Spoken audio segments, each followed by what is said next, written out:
Peter Mbabi anyere anyị aka na-atọ anyị n'ụlọ ụka ka anyị jere tata wee kwudo onwe anyị na kọndishọn anyị kwudoro onwe anyị tata.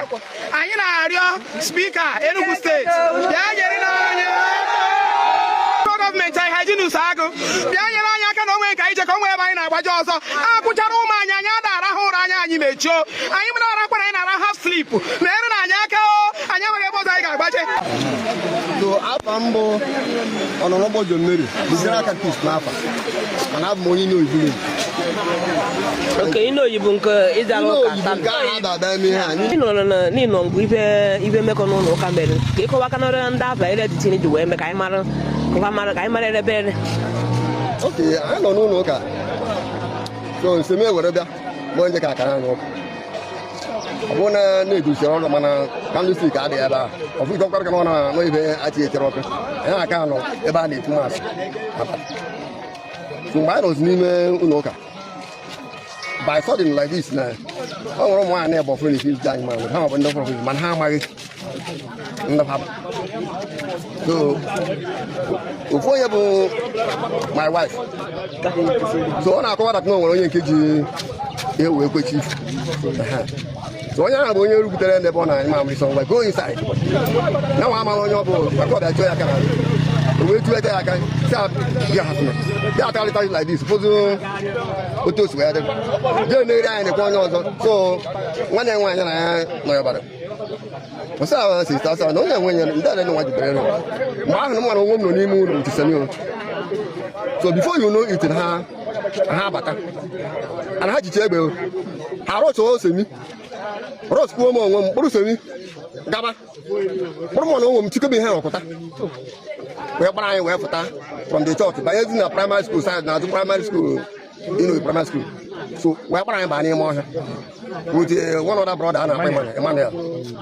so ha wee gbara anyị baba n'ime ọhịa mgbe ahụ mmiri na-ezo so mụ na anyị jetebe ezigbo aka jebe side ejere n'ime ọhịa so ihe a ga emekete karị ka mmadụ eto so m n'azụ na ndị ọzọ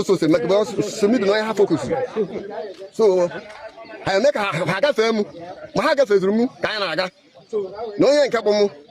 anyị jee not 2 steps like this not rest m go back wee ebe ahụ wee tagharịa take another direction banye n'ime ọhịa so wee banye n'ime ọhịa wee wakwa pụta na main road onwe main road ga-afọ m amụkwụ wee pụọ saịdị ahụ arụ polisi ebe St. John ebe ahụ arụ polisi so wee si main road ahụ wee pụtazi na ebe ụka anyị na-amụkwụ wee gbadatabazi mgbe ahụ mmiri na-ezo so mgbe ahụ mgbadataziri ọ bụrụ na ịmago ana mgbe ahụ mere ha ndị ọzọ n'ime ụlọ ụka onye ọbụla achọbago ụzọ onye ana ha gbara egbe ha jichekwa egbe ha jikwa egbe jukwere mma ịghọta gị so otu a ka anyị si wee je so mmadụ nọ n'ebe ife kpọrọ kwa wee banye ọhịa mma na-ebe ha ji mma bụ onye mere ha eto obodo mgbe ha hapụrụ m n'ọzọ na ebe ha kpozi wee banye n'ime ọhịa Seminarian and Emmanuel anyị kene ụnụ onye nwere ibe ka ekwu ụmụ nwaanyị afa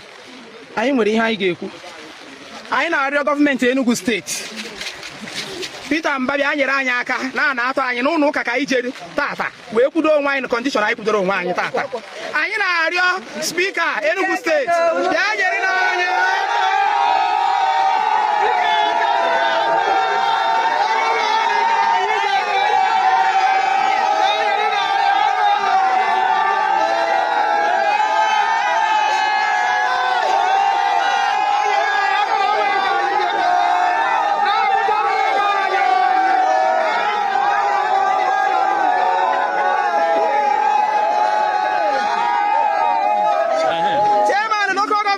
Hajinus Agụ bịa nyere anyị aka na onwe ka anyị je ka onwe ebe anyị na-agbaje ọzọ akụchara ụmụ anyị anyị ada arahụ ụra anyị mechio anyị mere arakwa na anyị na-ara half sleep mere na anyị aka anyị enweghị ebe ọzọ anyị ga-agbaje biko nụ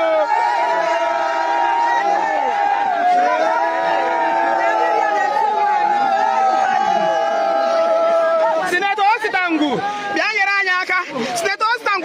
aka RG insekuriti na-egbe anyị ebe a ụmụ anyị adịghị eji akwa edo kwesịrị na ebe dị ka anọ holidays abịa n'ụlọ ụka bịa kwụrụ anyị